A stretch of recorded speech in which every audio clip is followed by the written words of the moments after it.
So my name's Jeff Baum. I'm the managing director of the Center on Communication Leadership and Policy at the Annenberg School. We put this series together throughout the academic year this year with the Unruh Institute of Politics out of the Dornsife School, and I see Roz and Twee and Kirsten from the Unruh Institute here, and the Bedrosian Center at the now Price School for Public Policy, and Aubrey's here from the Bedrosian Center. There's students here from the Annenberg School, the Public Policy School, and schools across the university. And I appreciate you all braving the rain to make it here with us today. One of the things that's been very interesting in this race is the role the media has played, both the way that they've covered the campaigns, but also the way the candidates have interacted. We also now just have joining us Dan Schnurr, the director of the Unruh Institute. So I want to wave to Dan, and you're all friends with Dan.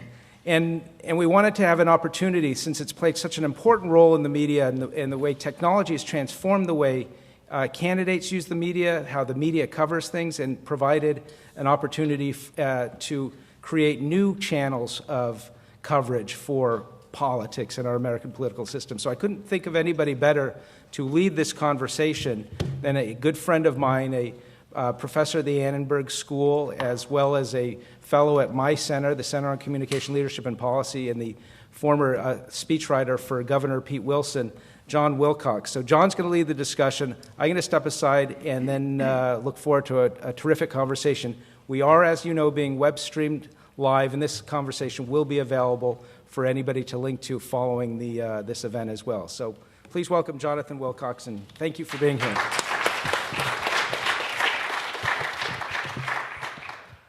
Thank you, Jeff, and show you what some real moderating looks like. But no, I want to, my laptop is off, but first thing I want to say is that I think this is a really important gathering and make sure that we have all voices. I'm constantly asked, what should be the balance? Should it be liberal, conservative, moderate, 50-50, one-third, one-third, one-third? And I think that one thing that I'm dedicated to is it should be just 100 and 100 and 100. There's all voices and all perspectives, and everybody should be heard, and I think that should be the rallying cry here. The reason why we have media, multimedia, new media, even ye old media, is to have more voices and more perspectives at all times. And so I think that there's a lot of talent on this table. Let's start with a first question in perspective. And Lizzy, real talent.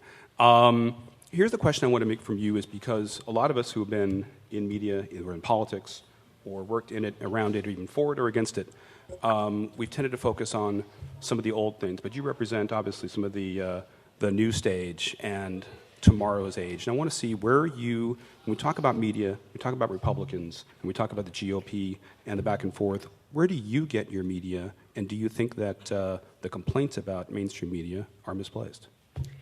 Well, I'd have to say that since I've gotten to USC, I get my media or my news from different sources. I try to stay up to the latest technological innovations, whether it's Twitter or Facebook. So I don't really read more of like the print journalism, even though I try to. So I'll, follow different political figureheads on Facebook or on Twitter and on Facebook just to find out what they believe. But I also try to keep as balanced of a perspective as possible. So I have various apps on my iPhone where I'll follow Fox News, I'll follow CNN. And I think, just keeping in mind that, I do believe definitely that there's a liberal bias there, and just to check and balance that, different information that is available. And I'll also just keep in mind that because of that, I need to also check and balance, what I am reading, that I'll also need to check and balance what I'm learning. So since I also do get my information, say, from my teachers or different clubs I'm a part of, such as the College Republicans, where the Daily Trojan, the newspaper at our school, we feel has more of a liberal bias. So to kind of, have an idea of how we can, deal with that we have someone who is designated to speak with the Daily Trojan. And so it's just, I think, with people my age, it's just definitely taking into consideration the bias and how best we can keep everything balanced. Well, it's that sense of media of awareness and also caution, if we don't want to say bias, that led to the creation of a couple of important media sites. Let me start with Andrew Breitbart. You created your site and other sites for specific reasons. Huffington Post and even yours. What was the motivation behind it, and what do you think has changed, and where we now, the voice you're bringing and its perspective, and what it means to bridging all the media that we talk about in politics? I would argue we're living in the most extraordinarily exciting time in the history of media, and the people who would report on that, the reporters and the journalists and the publications and the networks that would be the people to report this truthful statement to you, are the only people in the world who are unhappy about what's happening because their jobs are at risk, because not just technology allowed for people, they said, about buying a press. That's the most important thing to do, buying ink by the barrel load, how important it is to control the media. Well, now anybody can be the media, and a great writer and a great lawyer, researcher can break a story that can ultimately win a Pulitzer Prize if the Pulitzers ever get out of its J-school mindset. And it's a very exciting time. It just is. And competition is good for the industry.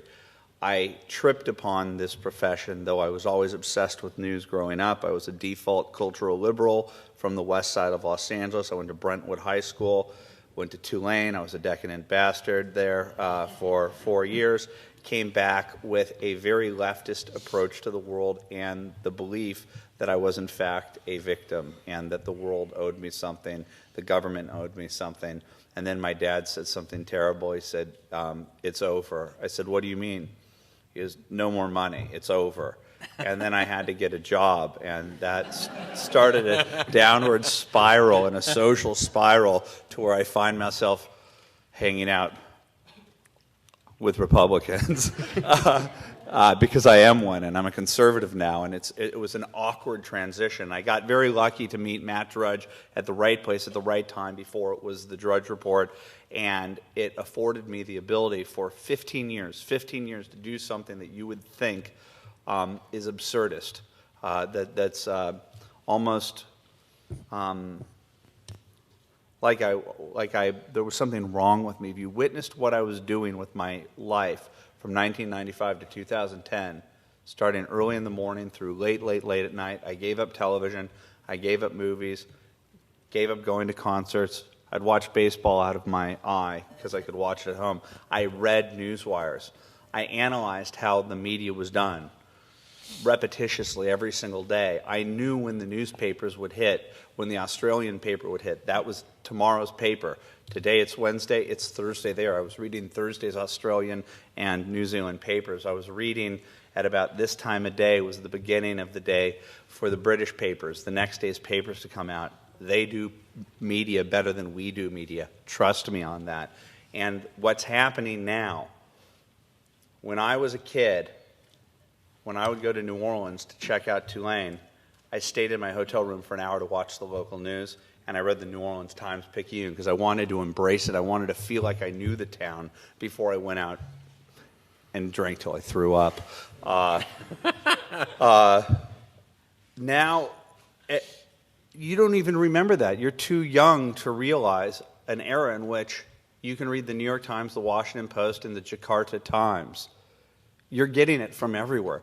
That's an inherently good thing. And I started to realize, holy moly, the media is not just slightly left of center. It is the means by which the left is able to control the narrative in the country. It was just so obvious. In Britain, it's different. The British papers are overtly conservative, the Telegraph, the Times of London, or the Sun, overtly. Just as the left of center ones, the Independent and the Guardian, are overtly left of center. And I read all of them, and I can't tell you how many great articles I read in the left of center ones. I was like, this is good. People are at least being honest. There's no such thing as objectivity and neutrality, and the J schools are fraudulently selling you that point when the majority of the professors there are silver-haired ponytails from the 60s who believe in social justice and economic justice and want to teach you how to save the world through journalism. That's biased journalism. We're moving towards a more fair playing field, and I believe more voices, not less, unlike leftists who would like to shut down me, get me kicked off of ABC News, get Dana Lash kicked off of CNN vis-a-vis Media Matters and other organizations. I so believe in the concept of more voices, not less. I created the Huffington Post, and I told Ariana, I want more voices, not less. There isn't a left of center place other than Daily Kos and Democrats Underground where people would write George Bush is equal to Hitler under pseudonyms. It's like 2 Live Crew 3333337. I'm like, who's that? So I said, Ariana, if you can get your leftist friends, many of whom teach here and many who are actors, to go online, that would be a great thing. I want to hear what they have to say. And I'm happy that my narrative is more voices, not less, versus the left, whether it be in Cuba, Venezuela, the modern college campus where there are speech codes. I believe in more freedom, not less freedom, more voices, not less. It's inspiring in a way because a person in my business and teaching and working, I want to be as influential and as powerful communicator as that, but I'll settle for being a decadent bastard. So there's still hope for me, I think. But there's one thing you said, of many things said there, that I want to follow up on. That was anyone can be the media. And I look at someone like Jon Fleischman, who I've known and who I didn't used to like, so he's come more to me in these days. But the fact is, we really harsh. we haven't always I'll see you guys. we haven't always exactly. I was going to expose him as a UCLA fan. Was I not supposed to say that? Okay. But one thing I want to say most about Jon Fleischman, he represents exactly what I grew up in SC. Andrew was. That's why exactly it gets. Thank you. And Jon Fleischman will become one. Shameless. Every sinner has a future, John. But anyone can be the media, and I think you represent that very well because Jon Fleischman is a activist, a political professional. Has been involved in more campaigns, elections, and government politics than almost anyone I know, but now represents, I think, obviously the most influential political media voice in California politics, by far, by far, by far. And that is because, as you said, anybody can be the media. John, you started your site for reasons of wanting to participate. It's now become one that shapes but also brings in other voices. It is not just of the right. It is of all voices. You find yourself also a player in the mainstream media. Talk about the influences, how it came to be, and how it's changed since you began. Well, we actually shamelessly take advantage of a phenomena that is not good. Andrew just talked about how he spends time reading news sources of all kinds in order to help have a well-rounded opinion. We take advantage of the fact that most people actually prefer to get their news sources from people they agree with. And so, frankly, that helps us. We're a news aggregator on the right, and we also produce original content on the right. We're very focused on specifically in California politics. Jonathan's being a bit generous when he says we have all voices. We're kind of like from the center right to the Attila the Hun, Jon Fleischman right. And so we have that spectrum. We had a column once from the head of a state public employee union in California, and that was really more him wanting to chide conservatives, and we were just trying to mix it up. But as a practical matter, what's going on now is, as Andrew said, anybody who is smart, anybody who can understand how to do investigative work, anyone who is willing to do that and kind of combine that with kind of just a general code of standard conduct that is, you do your research, you check your facts, you write in a way that is fair. If you do all of those things, anybody in this room can be the next guy that takes down some national leftist group, whether it be Acorn. Or whatever the case may be. Anybody in this room, it's just a changing marketplace. We've gotten to the point now where you have a kind of a confluence of two major things going on at the same time. On one hand, much of the institution that has been the mainstream media is now kind of falling apart because the normal funding mechanisms, the advertising and things like that, aren't there anymore. And so the mainstream media is quickly moving to the left because the only place where they get their reliable funding is through the people like George Soros and the hard left people who inject money into the marketplace to save media as this institution to bias everyone to the left. And the battle that they're fighting is against the people. It's against citizen journalists. It's about the fact that now everyone has an opportunity to get their information from so many different places. And, of course, the number one place where people like to get their information is from somebody they know, a trusted source, someone that they've known. So while there are big sites like Breitbart.com or Big Government or Flash Report, the reality is we may have a megaphone, but But the reality is you guys, in what you put on your Facebook page, what you put on your Twitter feed, what you put on your personal blog that impacts the 100 or 200 people you know is literally what we do. We're just doing it on a louder level. By the way, I should pitch Andrew and I now. If you've got something that influences 100 of your friends, send it to us, because we'd also like to use that to influence hundreds of thousands. His email is andrew@breitbart.com. That's right. If you have any tips, make sure to send it to him. That's right. But we've said a couple different things here, which is anyone can be part of the media, and that, but at the same time, you've described whether it's the so-called mainstream media or other voices that control the narrative. Lizzy, you've talked about in your school experience and the media you follow that there is some narrative control going on, and you felt some pressure and being boxed in from it. Talk a little bit about that, and do you think it's getting better or getting worse? Well, first, I believe that it depends which school you choose to go to. I knew that when I chose to go to USC that it would have a little bit more of a liberal bent towards it, so I do take full accountability for that. But is there a school that you can pick that doesn't have a liberal bent? There's one in Michigan. That's good to know. I'll look for grad school. But I would have to say that, I've had a few conservative teachers, and I've had many liberal teachers as well. And there's this one class that I was in where for our final exam we had an essay part, and we had 3 questions, but 2 of the 3 questions we were informed were going to be about Occupy Wall Street.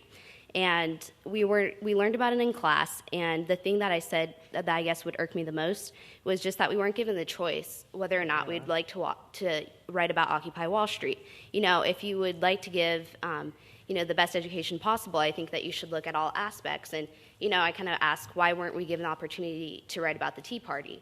So just kind of that experience just led me to see kind of like the controlling that you were speaking about. And then there was also in that class as well, we were learning about global warming. And the thing about that was that we also weren't given the choice as to whether or not we believed in global warming.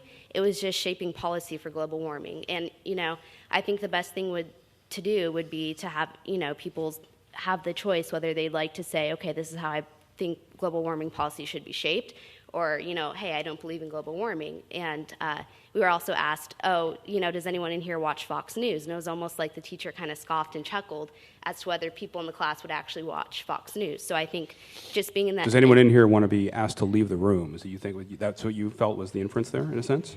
Made you feel uncomfortable? Yeah, I rose my hand proudly, and there was another person who rose his hand as well.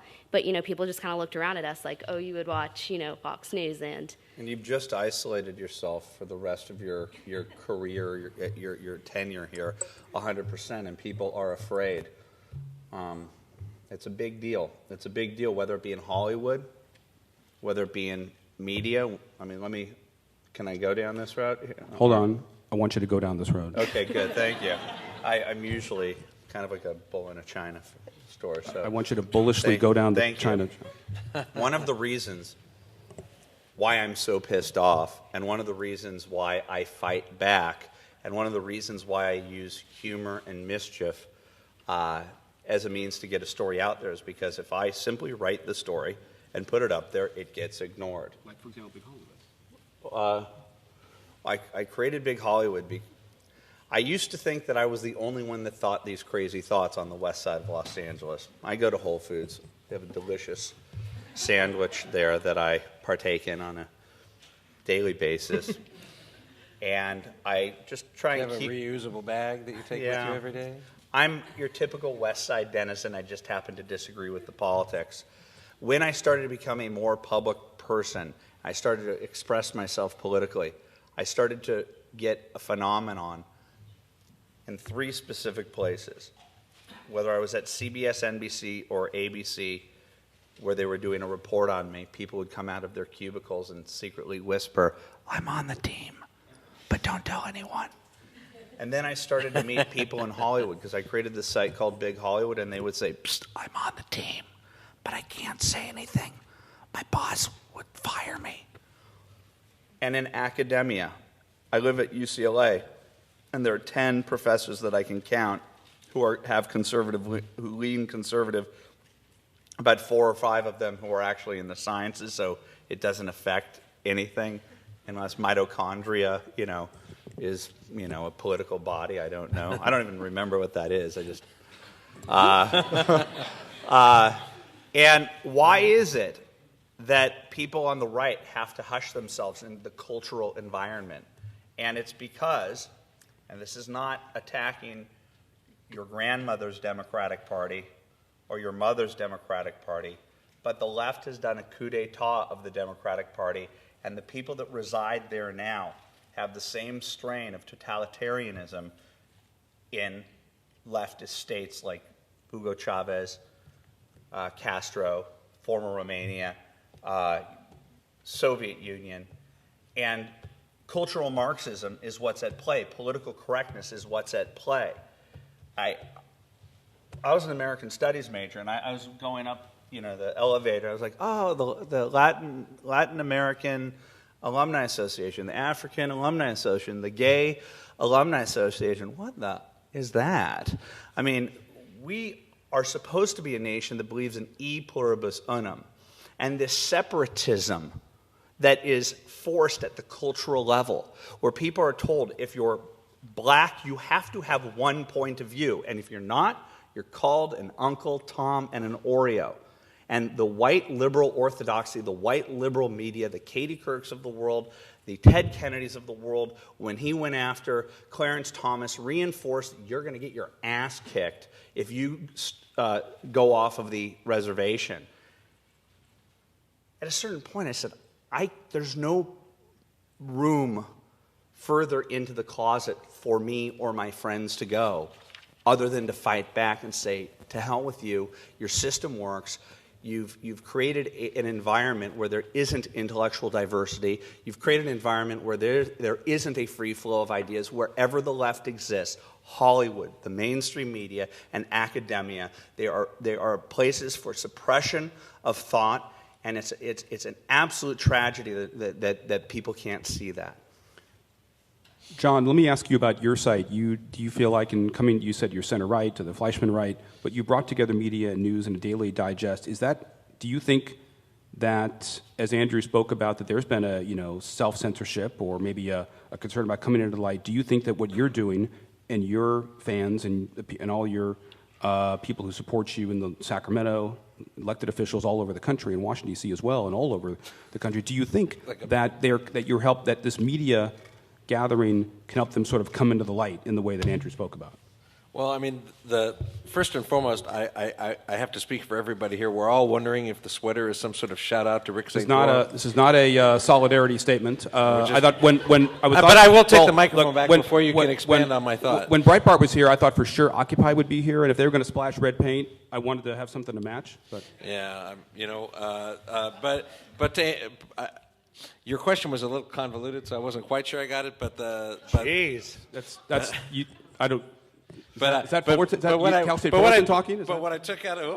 what I took out of the question was with an aggregation news site, there is more of an opportunity for conservative site to be able to get information directly from what few conservatives are out there and put it in a place where more people can get it than ever before. Because the reality is, like, for example, Congressman Ed Royce, who's a Republican from Orange County, stereotypically, he's got some stuff to say about Barack Obama's budget that you're not even going to get to read on the editorial page of the LA Times, because the LA Times, as Andrew pointed out, they're on a mission, which is not intellectual diversity and difference of opinion.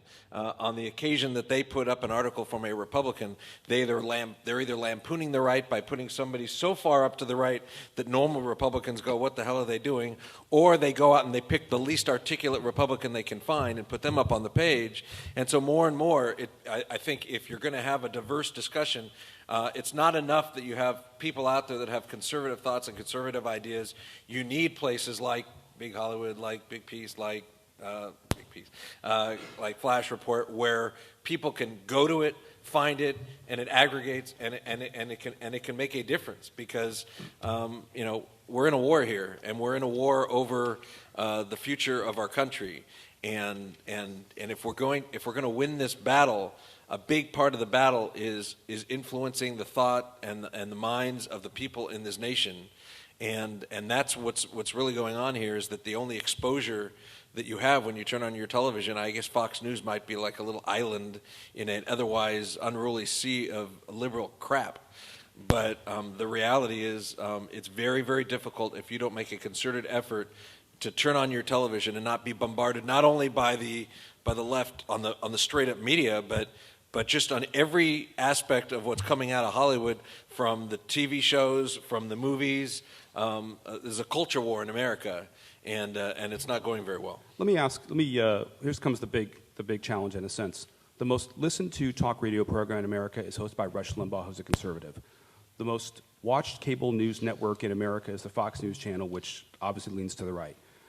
The New York Times is not the most read newspaper in America. The Wall Street Journal is the most read newspaper in America, has probably the leading conservative editorial page. The Flash Report is the most read California Daily Digest of news. The Breitbart sites are blowing up. What are you guys so worked up about? Oh, well, I'll pass it to my passive-aggressive friend. Is that a setup? Is that? Well, to harken back to my Tulane days, I used to drive the 2,000 miles to New Orleans on, I love this. Does anyone know how to get to New Orleans from here? I-10, that's right. It's easy. It's a very easy ride. And as you're driving, this is before the age of Sirius and XM radio, by the time you hit the desert or Hemet or Barstow or something like that, you're changing the channel every 20 miles. You're just trying to, and the only stuff that you could find was Tejano music, and I love it. I do. I don't understand how it was created. I heard there was like some Polish immigration thing, and I don't know. It flummoxes me to this day that Tejano music exists. And there was nothing there other than, if you like pina colada, like bad songs from the 70s and the 80s. It was a moribund dial. It was dying. The AM dial was dying. Well, at the same time, ABC, CBS, NBC, the New York Times, the Washington Post, all liberal media. So Rush Limbaugh, who's been fired from this, disc jockey job to that disc jockey job because he wanted to do it a different way, did it a different way, and he absolutely revived that dial and made it a huge part of the news economy, and is the beginning of building the foundation of this new media. Drudge comes along 7 years later in 1995 and basically says to everyone here, if I can do it from my apartment in Hollywood, in deep Hollywood, if I can do it, you can do it. As long as you have a modem and as long as you have some file space on your dial-up service, you can create your own website. So the AM dial and the internet changed everything, and they circumvented the left's constraining of the narrative. And so given in the free marketplace choice between one point of view and another, people do choose it. But that's why you have Media Matters out there trying to get me kicked off of TV because they don't want people to hear. Why don't you take a second and explain the nickel tour of what Media Matters is? It's a George Soros-funded organization that goes out there and claims to be, because it's a 501c3 and should be nonpartisan, that claims to be nonpartisan but goes out there and tries to destroy alternative voices, conservative voices. And Tucker Carlson of the Daily Caller, God bless him, just is doing an expose on Media Matters. I've said for the longest time they're very dangerous. Alan Dershowitz, the liberal icon from Harvard Law, just called them Stalinists and said he won't vote for Barack Obama again if he doesn't disconnect himself from this group of stormtroopers. And they're the most horrible people. They want to shut people up. These are the people, there are people out there that want to silence these organizations. That's why they come up with the fairness doctrine to try and figure out how to neutralize things. That's why they come up with all these different utopian-sounding devices to try and control, such as they get so upset about the Citizens United ruling. When you go to an Occupy event, they're like, Citizens United is evil, it's horrible. Do you believe that corporations are people? Now listen to me. Come every election cycle, when Hollywood wants to make a $100 million movie, Avatar, that is a political advertisement and drops it, and everybody's like, oh my God, the earth, we're losing it, we have to vote for the Democrats. That's political expression. and it's protected by the First Amendment. God forbid conservatives who do not have the ability to get a sitcom on the air get a 30-second ad in order to say, hey, there's another point of view out there. The left wants to control the narrative, and it is a success, but it's only a beginning. The biggest problem is politics is downstream from culture, and the type of headway that's been made in the last 25 years in new media, starting with 24 years with Rush Limbaugh and Matt Drudge, is those are tiny little islands that it doesn't even compare to ABC, CBS, NBC. It doesn't compare to Paramount, Sony, and the other monolith in the cultural thing. So there's a hell of a lot more that needs to be done to create something that's in the neighborhood of parody. Yeah.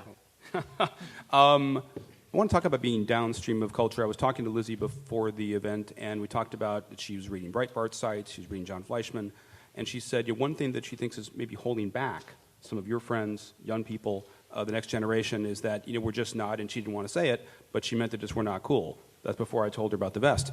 And I think that what I want to ask you is, do you think that is that what's holding it back?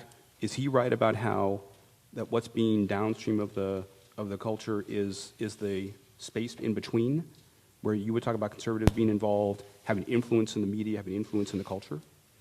Yeah, well, I think that there's definitely a divide between the conservatives and more the Democrats and liberals with using the technological sources that they have at their disposal, whether it's Twitter, Facebook. And I think that this was, even though I think it's on the rise, I think it was really highlighted with President Obama versus McCain's when that was going on. And, you have Barack Obama here, this young, guy who they're putting on magazine covers with his shirt off, and he's dancing on Ellen, and then you have, on the other hand, John McCain, who is viewed as, being a lot older. Maybe you play a game of golf with him. So, yeah, maybe your grandfather would play a game of golf with him. So when you're looking at, for say, you're talking about people who are my age. When you look at who am I going to follow, who, will I be viewed as more cool for supporting? Some people are going to be more inclined to support Barack Obama versus John McCain, and that was seen through the amount of followers he had on Twitter or on Facebook. And then, you look at it today, and I feel like with the candidates that are out there right now who are running for president, I don't feel they have, stirred up much emotion, whereas you have some people who are very influential, such as Mr. Fleischman and Mr. Breitbart and Sarah Palin, who are really energizing, the crowd, and, they know how to stir up that emotion to get more followers, and, they've created that community, that kind of tea party, where they can be more influential. This is like Matt Barkley to Marquise Lee, because in this best-selling book, which is called Righteous Indignation, excuse me while I save the world, Andrew Breitbart writes, of John McCain, the last standard-bearer of the Republican Party was the defeated presidential candidate John McCain. McCain spent an entire political career cozying up to the media power structure in Washington, New York, and Hollywood. Then when he finally ran, expecting that he'd be treated with dignity and respect for capitulating on core conservative principles, the media treated him like a mutt. Speaking of the presidential campaign, do you think that we're in one more time for the candidates, Republican candidates, being treated like mutts? Jon Fleischman.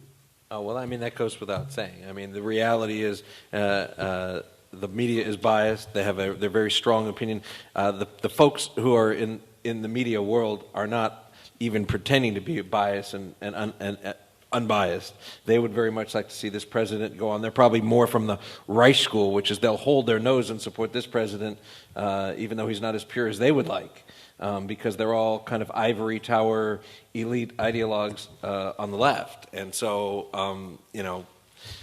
clearly the media is going to pummel whoever the Republican nominee is, and it's a separate question from, as Lizzy was pointing out, we have an inspirational gap with our Republican candidates. But as a practical matter, when we get down past the Republican convention, you really only have two choices, because Barack Obama is going to represents the abyss. Literally, he represents going off the cliff into further socialism in America, and we have to stop that's some it with, cliff. I thought you just went around. Exactly. We're going to have to stop it with whatever we happen to put forward. I wanted Andrew to run for president, but he said his children wouldn't let him, So, I don't even know what mitochondria is. So. exactly. But speaking of real quick about the campaign, do you think that, look, everybody knows that Newt Gingrich's campaign has been animated somewhat and excited somewhat by attacks on the media, that in this campaign, which has seen numerous televised debates, and then the candidates attack the media that are televising the debates, is that represents some historic shift? Yeah, they're taking their cues finally from us, that these people are framing the debate. Did you see that little rat George Stephanopoulos with the water dripping, the sweat dripping off of his nose, and he's like going, "Tell us about contraception. Tell them about gay marriage. The people in New Hampshire could have cared less, who are making their decision, who they're going to choose on that stage about contraception. I guarantee you, he was in direct coordination with the Obama administration to have the foresight to bring up 2 months ago what is now front and center. That's how close the coordination goes. Oh, do you know who George Stephanopoulos is and how he got in the position of being the interlocutor, the mediator on the all-important Sunday show and then on Good Morning America, both allegedly neutral journalistic endeavors? He was in charge of the war room for Bill Clinton, was in charge of suppressing the women who were out there who were saying that this guy was a serial sexual harassment machine.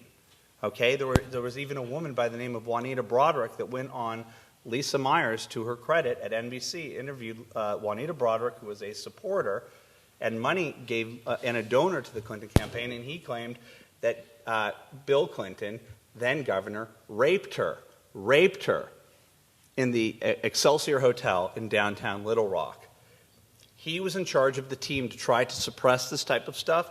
He was part of the team that told ABC News that if you put FBI agent Gary Aldrich on ABC News to talk about his #1 best-selling book about the Clinton White House, we will remove all access to the White House okay? What happens? Think about this. You're ABC News and you have this punk by the name of George Stephanopoulos saying, we want you to suppress information or we will suppress our access. He's out there using thuggery in order to get his way. If I were ABC, if I were David Weston, the former head of ABC, I'd be thinking to myself, if that guy even attempts to be in this building again for suppressing news, just kick him out. Instead, they gave him a neutral, objective journalist position to frame the narrative, to have direct coordination with one White House over the other. I've been sandbagged when I've gone on ABC News where they tell me, we're going to be talking about this, and it's a bait and switch. It is, as John said, it is a war. It is a war. And they use the sophistication of smoke and mirrors. And George Stephanopoulos is neutral. Christiane Amanpour, who's married to the former spokesperson for Bill Clinton's Secretary of State Department, Jamie Rubin, who got a miraculous, during the Clinton administration, the first interview ever with the Ayatollah or something, back then.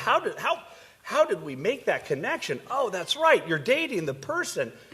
When they're on the news, it says journalist, George Stephanopoulos, journalist, Christiane Amanpour, journalist from NPR, Michelle Martin. And then it gets to the most dignified man in the room who couldn't lie if you put a gun to his head, George Will. And there's a huge warning with a Swedish European siren. Woo, woo. George Will, conservative columnist. It's a message to say, beware, you're going to hear some crazy ideas. That's how they frame the narrative. They're disingenuous, and they're manipulative, and they hate the idea that we exist because we point it out defiantly, and we have to go to war with them in order to get people like you to go, oh, that's why I think these phrases. That's why when I see a conservative, I start chanting for no reason, racist, sexist, homophobe. Like, what? Why? You're programmed by George Stephanopoulos and the media. You need to deprogram, and I'm sorry, the modern academy is not the place to do it. Lizzy, follow that, but something you want to say? Yeah, if you give me 10 years, maybe I can follow up on that one. It'll take a lot more than 10 years. I would just like to bring up with how Newt Gingrich was kind of attacked at the South Carolina primaries, how that first question was started off with about his ex-wife, and they had aired the interview beforehand. And, it was just something that it was an inappropriate question. And while you see during the debates, the candidates would kind of, fight with each other, you see Newt Gingrich handled it very well and just kind of said how it wasn't appropriate and that wasn't the right time. And, it just shows that liberal bend and bias in the media to have started out the debate with that. And actually all the candidates started out with, saying they actually said, yeah, that was an inappropriate question and it shouldn't have been asked. And, you look how other candidates were handled, when you had Michelle Bachmann, who was put on the cover of Newsweek magazine, and they called her the Queen of Rage. The introductory song that they had to her on Jimmy Kimmel. You see kind of how these Republicans are being treated during... Jimmy Fallon. Yes, Jimmy Fallon. You see how they are being treated, and, it's not something that should be brushed aside. Like, it should get, more attention. I'm going to follow up, John. Last question. We'll talk about the future. I was looking at a column in the Daily Trojan the other day, and it talked about the campaign season. The Republican candidates are being attacked by the media, and they're being attacked by the media because of liberal bias. It singled out the New York Times for criticism, singled out CBS News for criticism, and it was the column of the year, and it was written in 1988, and it was written by me. Did I mention that it was the column of the year? And the point I want to make is it's amazing I was only 9 years old in 1988, but the point is, in some ways, we're still having the same conversation, but in some ways, everything is different. Dan Rather is gone. The New York Times is no longer number one. Let's look 25, 24 years into the future. Will we still be dealing with those same problems and grappling, taking a quantum leap forward, or do you frankly see only clear skies ahead? Jon Fleischman. Yeah, it goes back to what Andrew said, which is that news and news media is downstream from the culture that you have in your country and in your society. And so until we get to a point, when you're having a kind of a battle over how news coverage is, it's like literally so far downstream that we're not really going to move the needle. We're not going to move the needle until Americans start to reject the kind of crap that's coming out of Hollywood, until Americans start to say that we're going to be, like as de Tocqueville said, America is great because we're a good people. And as soon as America ceases to be we will cease to be great. And that's as true today as it was when he wrote it, over a century ago.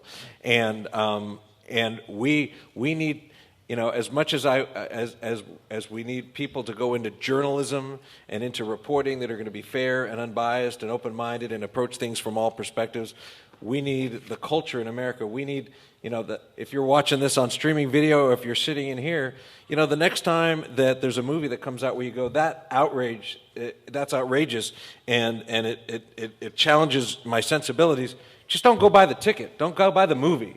Don't go out there. Don't do it. Because at the end of the day, we're playing defense. And the only time we're going to actually make a big difference in turning around this country is going to be when we mount an offense against the culture that is dominant in this country. Andrew, don't play defense. Go. I don't. I think that we're in the adolescent phase of a transition. And as long as the left has its media matters who are out there in their minds rightfully trying to stop the inevitable, this equalizing of the media where they're like, wait, this is so unfair. We've controlled the narrative for so long from so many different angles, and these upstarts are doing it. Once we get past the totalitarians who are trying to stop the inevitable, who are saying you can't exist, you can't go on TV, you need to... They go out there and create campaigns to take advertising off of websites. They use every possible means they can to silence the opposition. It's like the idea of these people, including the professors, who would in the back of the room say, Fox News, they get so upset about Fox News even existing. It's one channel out of 1,000, and they freak out that it even exists. When, think about it, Al Gore has a network called Current TV, and it's virulently leftist. Do you hear me saying, we need to get rid of Current TV, let alone MSNBC? Hello, I created the Huffington Post. People on the right are not saying you don't have a right to exist, New York Times, but we're going to call you out for being the biased players that you are. Once we get rid of the totalitarians, I'll take care of it single-handedly. No one else have to worry. I'm at war with them, and I enjoy it. I enjoy it. Once we get rid of them, we are going to have something that's a more mature space, and it's more like what exists in the UK. Read the UK papers. They're better. They have a better sense of narrative. They have a better sense of storyline. They're not a bunch of uptight, upright, J-school types telling people what to think and how to think. Those people are tend to be middle-class guys that go to the pub at the end of the day after filing their stories and talk about the story and talk about the story. And I want to be at that bar. And at that bar, it doesn't matter if the story took down a person on the right or the left, conservative. Corruption is corruption. And that's where I stand. That's why when my editor had a 60 Minutes piece, thank you 60 Minutes for doing it, on a book called Throw Them All Out. His name was Peter Schweitzer, talking about insider trading in Congress. Nancy Pelosi was somebody who got on the inside of an IPO on Visa and made millions of dollars while she held up legislation. Pretty corrupt, I would argue. I didn't call for her to resign, but I called for Republican Spencer Baucus, who heads the Finance Committee, because using his crackberry, he was addicted to making trades based upon the information he was learning inside the power of the government. I could care less about partisan politics. You don't want to know what I'm thinking about Romney and Santorum. It's not what I do. I'm out there trying to level the playing field, and I think it's happening. I think it's inevitable, and that's what the future is. Sorry, Media Matters. That's right. Let me throw this out so you can watch this happen in real time with Media Matters, because the last few weeks there's been a reporter with the LA Times calling all around. They're doing a big page one profile on Flash Report, Jon Fleischman, and then Tucker Carlson comes out with his article beating up on Media Matters, and he highlights a half a dozen key reporters around the country that James they work Rainey. with. Yeah, James Rainey's doing this profile on me. So watch it actually happen. Because we're voices, because we're effective, the LA Times will come out of nowhere, and I guarantee you, it's not just, Jon Fleischman isn't this activist. You know you love it. You know you love it. No. You know you love it. I love it. It's awesome. There you go. Well, keep an eye out for it. By the time it's over, I only do what I do because some guy who loves to ban plastic bags put a $300 ad on my website, and that's the foundation for my entire philosophical opinion on the issue. Well, some great voices here, but even the most important voices are out there. Let's give a lot of questions from the audience, and I'll turn it over to the other moderator, I guess. That's Jeff Brown. We have time for about 2 or 3 questions. Can I thank USC? This is pretty neat.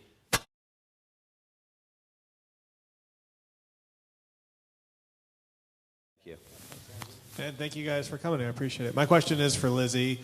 What issues for the incoming younger class Republicans and people our age who you meet, what seems to be the burning issues? Because my fear is that we're against global warming. We feel like we're being bullied in the media, but I feel like we really need some more positive messages, like we're for this, as opposed to a reactionary, I feel, oppressed in some way. So what are your thoughts? What do you see most common among young students, and what do you think we should do to lead the way? I would just have to say, with being a part of College Republicans, I could kind of speak on their behalf about that. I'd say one thing that we're definitely for is just sticking to our constitutional foundations and our values and just how this country was founded, and just not straying from those type of things, and just having a president that believes in the same values that we do, or at least similar values, not all of the exact values. But, I'd say at College Republicans, we just try to have a lot of discussion as to what we can do instead of, like you're saying, feeling oppressed or, not taking action. We try to do things, where we can take action and, bring in speakers so we can help, become more well-versed in what things, are current issues and how we can affect them. Who did they wish was the next president? We actually take polls at each of the meetings, and it has been pretty consistent. It went from Herman Cain, then it went to Rick Perry. I'd say now more of the consensus is with Mitt Romney, but you definitely have everyone. You have Ron Paul supporters.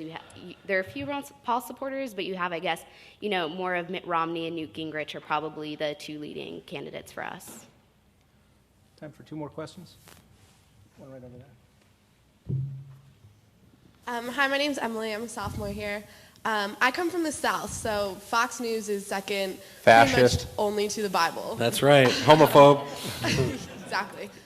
So my question is, what are your thoughts on how the local demographic can affect your bias towards the media as a whole? And what, like, television or websites you see on a daily basis? The local, like, meaning of Los Angeles? Just Or where anywhere? you're raised, anywhere where you're raised as an individual. Huh. Well, Well, I mean, the short answer is, obviously, if you grow up in Waxilla, Alaska, in a small little community where all you have is your local paper, your local community values matter. Although we're the era that we're in, everything's becoming more nationalized. So I would submit to you that if you're a young person growing up, I don't care where you grow up, you're now being subjected to national media wherever you are. And so I'm not sure if your question is how much is. I don't know that the media the media kind of acculturating you is going to matter as much as the other things in your, how you're growing up, how you're raised, and all of that. The unfortunate part is, in general, everybody kind of has to leave where they are and eventually go to college, which of course is just the petri dish from hell for all of these liberal professors who just kind of like, we've got 4 years to try to make you so left-wing so that by the time you leave here, you either A, have no desire to actually get a job, or if you get a job, you're not really outraged by all the taxes that come out of your paycheck to pay for our social engineering. And so, I'm not sure I'm addressing your question directly. Maybe Andrew's got something to add. one trick that the media likes to do is the Meghan McCain trick. And they like to bring Meghan McCain on, who's a Republican, right? And then she goes on and she bashes Republicans. Okay, you get that? I mean, it's pretty obvious that they're not bringing her on because she's a Nobel Prize winner in the making. That's the only thing she does. She's like, I think these people are I can't believe how, like, stupid Sarah Palin and Michelle Bachmann are. It's like the stupidest thing I've ever seen. Is that that's your Megan, right? Yeah. Okay, I believe that tactic is used over and over and over and over again. David Gargan has swallowed his tongue. That guy, he attacks conservatives because he used to be a conservative. And that's what the media likes to do. And from a regional standpoint, because all I did was read newspapers, and all I did was watch local news. One thing that they've done, James Carville, Ann Richards, Molly Ivins from the South with rich, thick accents who use folkisms in order to get their Ross, like that thick, and they down home Southern charm. Yeah, but they find leftists and they package that folksyism into in order to create the perception that leftists, that the South has a bunch of apologetic leftists who would like to get on the left plantation, whereas the majority of the people in the South want their independence. They want more freedom in their lives, not less freedom. And there's so much manipulation going on. There's so much manipulation in terms of demographics, in terms of using black columnists in order to attack white people, looking for dog whistles, looking to find racism where it doesn't exist. Demographics is everything for the left in terms of voter registration, voter fraud, media manipulation, and dividing and conquer, pitting people against each other. That's why I abhor the separatism in the post-structural environment in the modern academy. It didn't exist like this 30 years ago. And for just one more quick question. Hi, my name is Rachel. I'm a senior at the Annenberg School. It's the last question, so it really has to be good. I want Great. to let you know that. And I sit in classrooms with my silver-haired ponytail teachers and learn this, narrow definition of what news is. So my question for you is, in the future, we're going through this age of technology innovation. Do you think that news will continue to be defined as a way of disseminating information or a way of disseminating viewpoints through blogging, through social media, through your friends? What is news? Lizzy, you want to start? Or? Sure. I mean, I definitely think that with blogging, like you're mentioning, and with Twitter and Facebook, it's a lot easier to just spread, your opinions and your viewpoints. And with that, people can share, they can retweet. So I think that, one thing is we are heading down that path where it is going to be like that. It is just going to be viewpoints. But, I think that we have a lot of, liberal and conservative, well, not a lot necessarily, but liberal and conservative papers where at least, if you believe that viewpoint, then you can get, your information from there. But I do think that with blogs and like you're saying, the power that it will be a little bit more just people's viewpoints, but at the same time, I think it's good to remember that you have the choice of where you want to read, what you want to read, like I mentioned earlier, checking and balancing the information. So I think just, keeping that in mind, and I think it's great, it's nice to see a fellow student who's also aware of, and considers the bias that's also in the classroom. It's time to give thanks. Thank, first of all, these institutions, this institution, and thank this panel.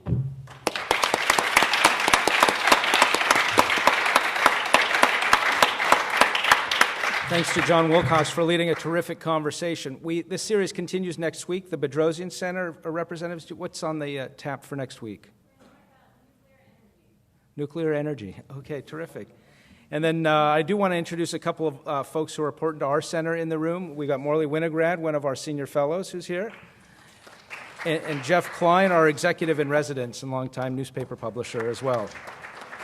Thank you all for coming. This will be online if anybody wants to watch it or share it with friends, and we look forward to seeing you next time. Have a good afternoon.